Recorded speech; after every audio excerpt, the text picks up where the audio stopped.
नमस्कार, मैं हूं नीलू। तो आज राष्ट्रपति के अभिभाषण पर चर्चा के दौरान अखिलेश यादव बेहद गुस्से में दिखाई दिए। गुस्सा किस बात को लेकर था?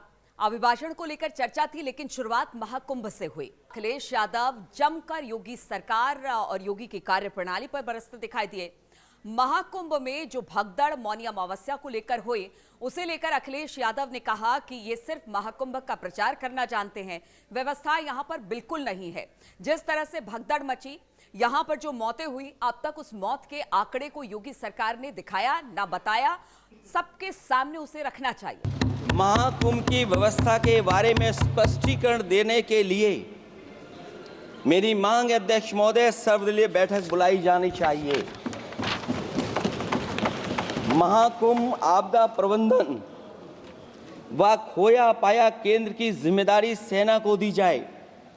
महाकुंभ हादसे के शिकार लोगों की मृत्यु, घायलों का इलाज, दवाइयों, डॉक्टर, भोजन पानी, परिवहन की उपलब्धता का आंकड़ा संसद में पेश किया जाए। महाकुंभ हादसे के लिए जिम्मेदार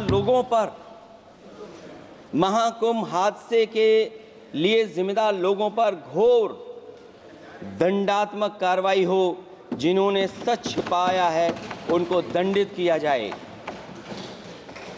अध्यक्ष महोदय, हम डबल इंजन की सरकार से पूछते हैं, अगर अपराध बोध नहीं था तो आंकड़े दबाए, छिपाए और मिटाए क्यों गए हैं? सच छिपाना और मिटाना भी तो अपराध है। इसका दंड कौन भुगतेगा? अध्यक्ष महोदय, जहां इंतजाम होना चाहिए था वहां प्रचार हो रहा था। एक धार्मिक समागम में डबल इंजन का राजनीतिक प्रचार अशोभनीय है, निंदनीय है।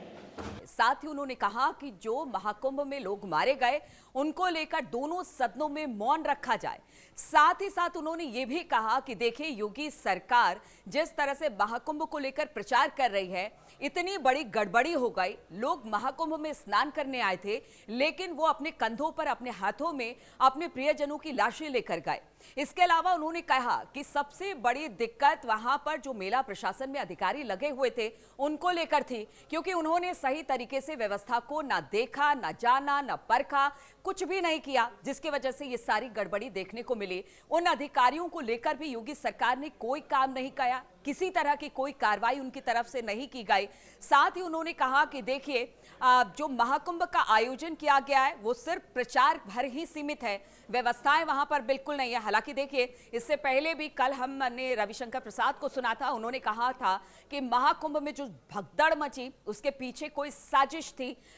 इस साजिश का खुलासा बहुत जल्द हो जाएगा और तब विपक्ष के जो चेहरे हैं वो शर्म से नीचे झुक जाएंगे। अब इसके बाद आज जब अखिलेश बोलने के लिए उठे, हालांकि राष्ट्रपति के अभिभाषण पर चर्चा होनी थी, लेकिन शुरुआत उन्होंने महाकुंभ से की। लेकिन उसके बाद वो चर्चा पर भी आए, राष्ट्रपति के अभिभाषण पर उन्होंने कहते हुए ये कहा कि देखिए, जनजातीय जो जातीय जनगणना होनी है उसे भी होना चाहिए, और बहुत सारी और बातें रखी। लेकिन आज जो अखिलेश यादव ने कहा, खासतौर पर महाकुंभ को लेकर, वो गुस्से में भी दिखाई दे रहे थे, और साथ ही साथ चूंकि वो विपक्ष में है, इसलिए विपक्ष की भूमिका में रहते हुए एक बड़े नेता के तौर पर उन्होंने यहां से बहुत सारी बातें योगी सरकार को कही है। अब देखना होगा कि जब प्रधानमंत्री इस पर अपनी बात रखते हैं तो क्या इस मुद्दे पर भी प्रधानमंत्री जवाब देते हैं, ये देखने वाली बात होगी।